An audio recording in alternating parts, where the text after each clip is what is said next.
नमस्कार, आओ मिलकर सीखे चैनल पर आपका हार्दिक स्वागत है। इस वीडियो में मैं लेकर आया हूं कक्षा 6 इतिहास की दैनिक और वार्षिक पाठ योजना, जिसमें प्रकरण लिया है गुप्त काल के प्रमुख शासक। इसमें शिक्षण बिंदु है समुद्रगुप्त की वंशावली और चंद्रगुप्त द्वितीय। तो चलिए शुरू करते हैं। प्रेजेंट बाय आओ मिलकर सीखें।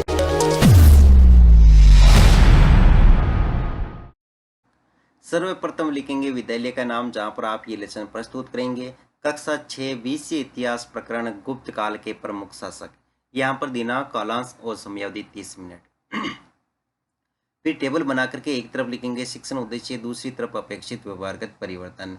शिक्षण उद्देश्य में पहला लिखेंगे ज्ञानात्मक। इसमें लिखना है विद्यार्थी गुप्त काल के प्रमुख शासक समुद्रगुप्त तथा चंद्रगुप्त द्वितीय के जीवन का प्रत्यास्मरण कर सकेंगे। विद्यार्थी गुप्त काल के प्रमुख शासक समुद्रगुप्त तथा चंद्रगुप्त द्वितीय का प्रत्याविज्ञान कर सकेंगे।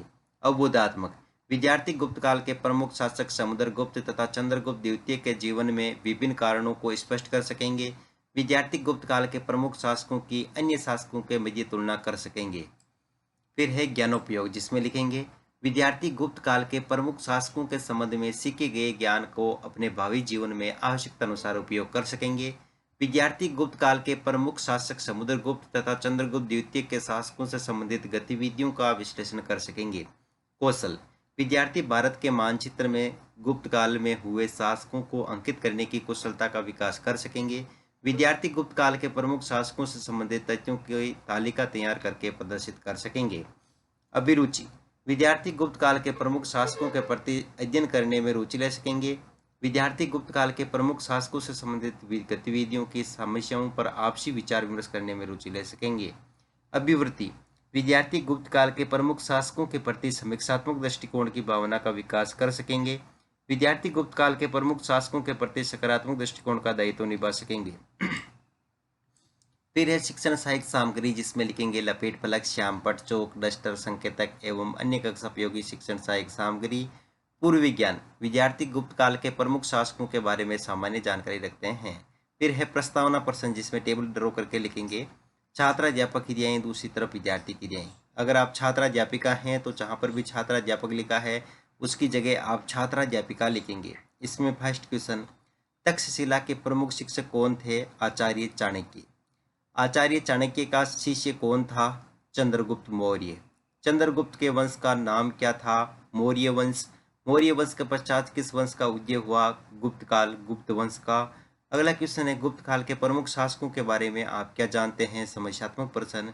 उद्देश्य कथन में लिखेंगे आज हम गुप्त काल के प्रमुख शासकों के विषय में विस्तृत अध्ययन करेंगे। फिर है प्रस्तुतिकरण, जिसमें टेबल ड्रॉ करके लिखेंगे शिक्षण बिंदु, छात्राध्यापक क्रियाएं, विद्यार्थी क्रियाएं, विधि प्रविधि और श्यामपट्ट सार। शिक्षण बिंदु में पहला लिखेंगे समुद्रगुप्त, जिसमें विकासात्मक प्रश्न में फर्स्ट क्वेश्चन, गुप्त वंश का प्रथम प्रतापी शासक कौन था? चंद्रगुप्त प्रथम।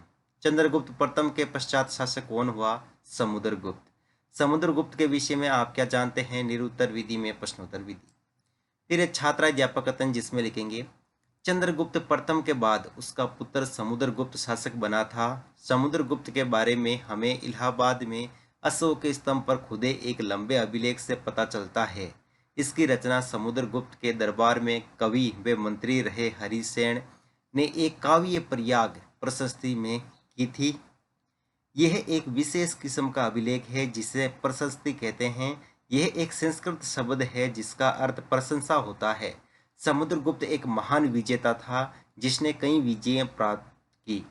आर्यावर्त के विजय अभियान में समुद्रगुप्त ने 3 प्रमुख शक्तियों नागसेन, अच्युत बरेली तथा कोतकुलज को पराजित किया था। ये एक महान संगीतज्ञ भी थे जिसे वीणा वादन का शौक था।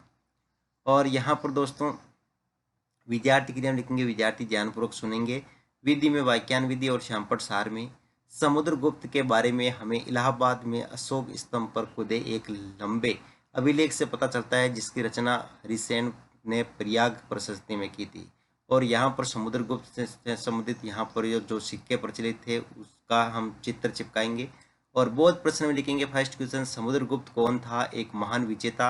अगला क्वेश्चन है समुद्रगुप्त के दरबार में मंत्री कौन था? हरिसेन। विधि में प्रश्नोत्तर विधि। अगला शिक्षण बिंदु है समुद्रगुप्त की वंशावली, जिसमें विकासात्मक प्रश्न में फर्स्ट क्वेश्चन। हम किस देश में रहते हैं? भारत देश में। भारत का नेपोलियन किस शासक को कहा जाता है? समुद्रगुप्त को। समुद्रगुप्त की वंशावली के बारे में आप क्या जानते हैं? निरुत्तर विधि में प्रश्नोत्तर विधि। फिर है छात्राध्यापक कथन, जिसमें लिखेंगे प्रशस्तियां शासकों के पूर्वजों की जानकारी बताती है। यह प्रशस्ति भी समुद्रगुप्त के पितामह पितामह यानी कि परदादा, दादा, पिता और माता के बारे में बताती है। उनकी माँ कुमार देवी लक्ष्मी गण की थी और पिता चंद्रगुप्त गुप्त वंश के पहले शासक थे, जिन्होंने महाराजाधिराज जैसी बड़ी उपाधि धारण की थी। समुद्रगुप्त ने भी यह उपाधि धारण की थी। यहाँ विद्यार्थी क्रिया में लिखेंगे, विद्यार्थी ध्यानपूर्वक सुनेंगे तथा मुख्य बिंदुओं को अपने अभ्यास पुस्तिका में लिखेंगे। विधि में वाक्यान विधि और श्यामपट सार में समुद्रगुप्त की माँ कुमार देवी लिच्छवी गण की थी और पिता चंद्रगुप्त गुप्त वंश के पहले शासक थे, जिन्होंने महाराजाधिराज की उपाधि धारण की थी। फिर है बोध प्रश्न, इसमें फर्स्ट क्वेश्चन, महाराजाधिराज की उपाधि सर्वप्रथम किसे दी गई थी? चंद्रगुप्त को। कुमार देवी किस गण की थी? लिच्छवी गण की। विधि में प्रश्नोत्तर विधि।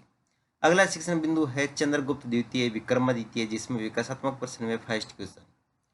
भारतीय इतिहास में किस काल को स्वर्ण युग कहा गया है? गुप्त काल को। गुप्त काल के प्रमुख शासक कौन कौन थे? समुद्रगुप्त, चंद्रगुप्त द्वितीय आदि।